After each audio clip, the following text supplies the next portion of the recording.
2017 with the milkshake event happened. That is really when it took off. The history, it started off with you have some YouTubers making their videos.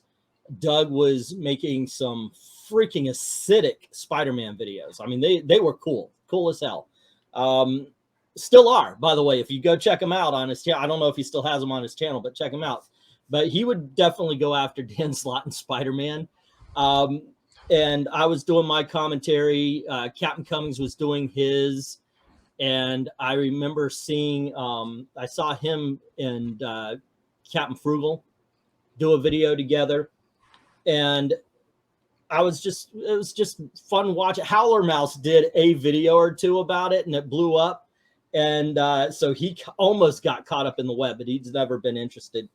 And on one day, Captain Cummings and I put a video out within hours of each other.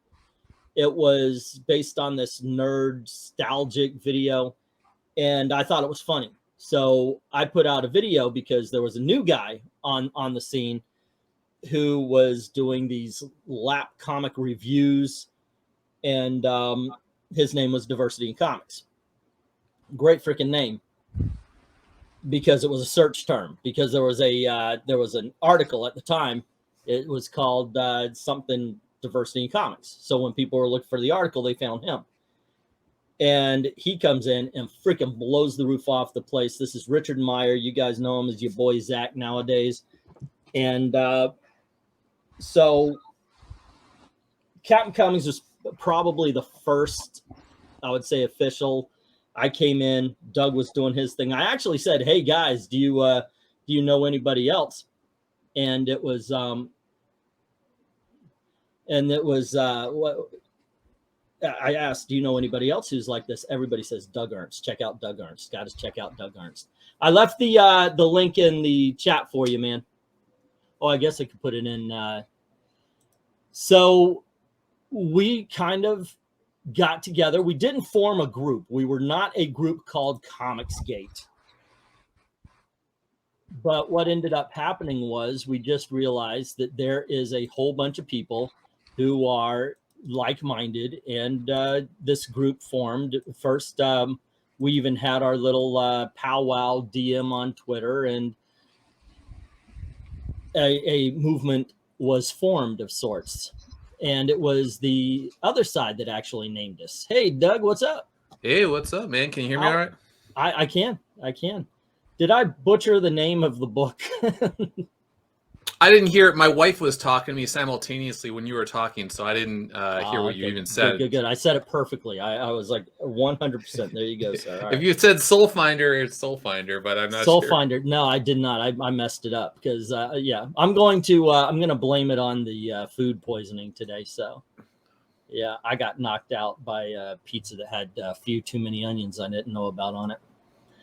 Alrighty, so I was about to block myself. Okay, so So anywho, as somebody who has been around since the beginning, do you have any thoughts on what we are talking about?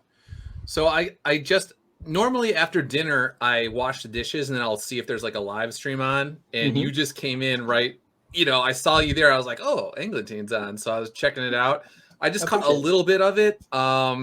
So I could just go whatever you want me to comment on. And I don't even want to I was just like, oh crap, I hope he doesn't think I'm like, I don't know, trying to like monopolize his own stream. But whenever I see you talking about historical stuff, and when you were saying like, you know, people are trying to erase me, I was like, man, well, as long as there's a few people out there that actually care about the legit, true, honest history of how everything unfolded, like, I will not let people ghost you or erase you from history. Here's the thing. I think as far as the history of Comicsgate, I think you've been erased too. I think now it's a movement that Richard started, and Ethan took off with it. I mean, he made it boom. I think that's the modern day telling of the history of Comicsgate. Not sad, about it. I mentioned about 4 or 5 years ago that the name has become toxic.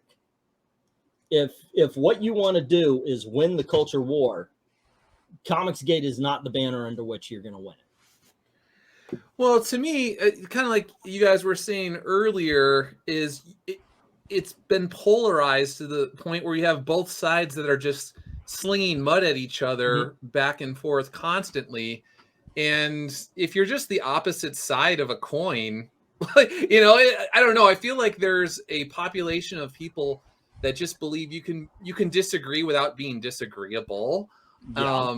And a lot of people are just like, can we just be mature adults and find areas where our principles overlap, or, you know, just not always focusing on whatever minutia tears us apart, and try and find a way where we can just get along like normal human beings. Yeah. Dalton, give us just a few minutes. All right. For right now, yeah, let it be about old schoolers. Jay's here because it was his comment that put this in my mind that I wanted to talk about it. But then, yeah, I'll let anybody come on in just a few. It's I'm sorry, I lost my train of thought. I am so getting so freaking old, Doug. But just to me, it's a shame when there are people that have no clue about the history, but they talk as if with so much authority, with a sort of like, who do you think you are? And, you know, say they were saying it to you, and I was witnessing that, I'd be like, well, that's one of the guys that was in the original DM room with Richard and Captain Cummings when Richard had about 50 subscribers. So you might want to listen to that guy, maybe, sort of. The rise of Richard Meyer is amazing to me because I remember two things that happened. One, I was so excited somebody was referencing my videos. Richard Meyer, one of the first videos he did was an America Chavez review, and he was like, "Oh, I saw this comic. I watched an Englentine video. I was like, I made it. Somebody's referencing me. Woo!" You know, and then me and Captain Cummings were chatting one time, and we're like, can we have some of that magic fairy dust that's been rubbing off on DVS or on Diversity in Comics? Because he just freaking blew up. That man went 0 to 60. If anybody knows how to YouTube and Twitter and all that, that's Richard Meyer. You got to give it up for him on that. Whether you like his books, you like his videos, or what, the man knows social media. And he's kicked its ass up and down the block. I remember when that happened, I always knew I was the low man on the freaking Comicsgate totem pole at that, because people love your Spider-Man videos, man. They're freaking awesome, dude. I was the guy who would basically turn on a couple of pictures and just start ranting Regis Philbin style at whatever topic of it was of the day. Eric Breen said, Doug Ernst, is this 2018? Great. I'm in my 50s again. Yes, by all means, ladies and gentlemen, we are here with Jay Lucia. I should turn on the name, shouldn't I? And Doug Ernst. And it has been a while, sir. Yeah, I was. I think I was talking to you recently about it. I've talked to a couple people about it, where it's kind of cool to me that I'm on good terms with you and Captain Frugal and Captain Cummings after all of these years, because you were like the original guys that I talked to, like, you know, 2017 and 2018, like going way back. And so, like, to me, when I think about that, and I'm like, wow, it's been like, you know, 6 or 7 years now, and I'm still able to have friendly conversations with guys like yourself. One thing that I mentioned a while back, and it was at the time on the channel, it was Weaponized Nerd Rage, Captain Frugal, Comics Division were the central team. God bless everybody who's been a part of this channel, as far as, you know, like Eric Breen and Maranya, RDV nowadays, with Zach, of course, coming in. Jay's now part of the team. At that particular time, I mentioned the weird thing. The weird thing about doing this is that I have no doubt that if we meet in public, if we meet in real life, the friendship just continues. Like, you don't have to have that awkward meeting phase or anything. That just continues. And that actually happened. I'm very, very happy about that. And yes, Dalton, Dalton's there going, ahem. And yes, of course, Dalton. But yeah, that actually happened. We met at, we met at Disney Springs, and actually, no, it was at Hollywood Studios first. And then, of course, enjoyed a day there and went to Disney Springs. And I'm not just saying this because you bought me dinner. Yeah, but it was, yeah, it was really nice. It was kind of cool. It was an interesting time back in the day when when we were doing the Comicsgate stuff, when we were talking about the comics, where they were going, basically being the commentators. There was a lot of weird shit going on. We had gotten a mention from, what's that guy's, the gay guy, blonde hair. He was big for a while, and then Milo Yiannopoulos. Milo Yiannopoulos, who at the time was enjoying just huge popularity, mentioned us, and all of a sudden we got news attention and people coming in trying to find. They didn't want to find the truth. They wanted to find out how sexist and how homophobic and how racist we all were. And I remember a couple of them sending me DMs on Twitter, asking questions about all this kind of stuff. It was a very, very weird time for a whole bunch of comic book channels.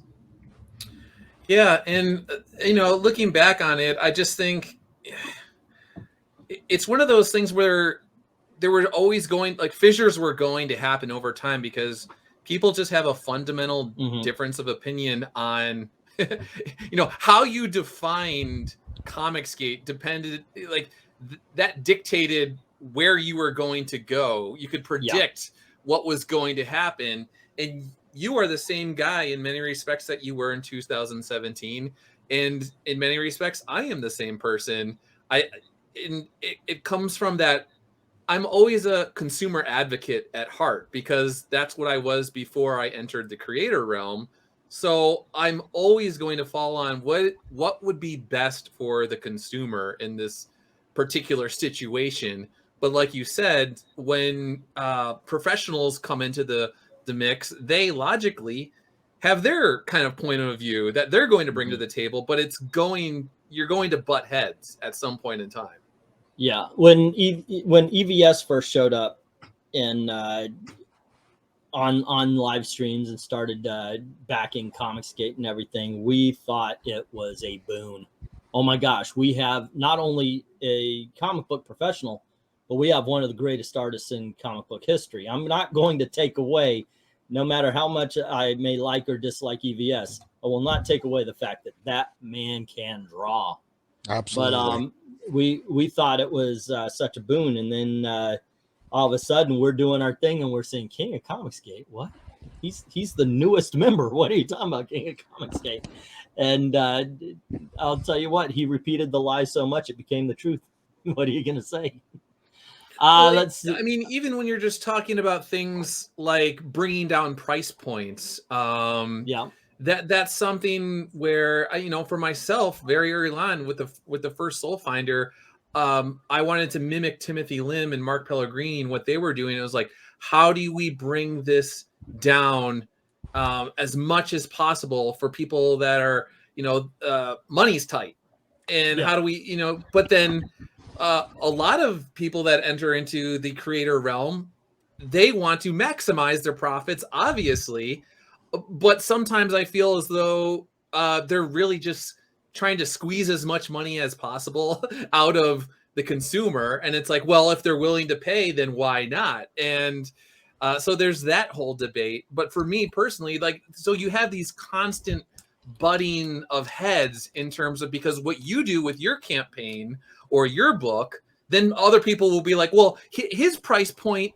for his 56-page book is this. How come yours is that? And how come? And then so like then it starts all sorts of friction between different creators that it's just bound to happen.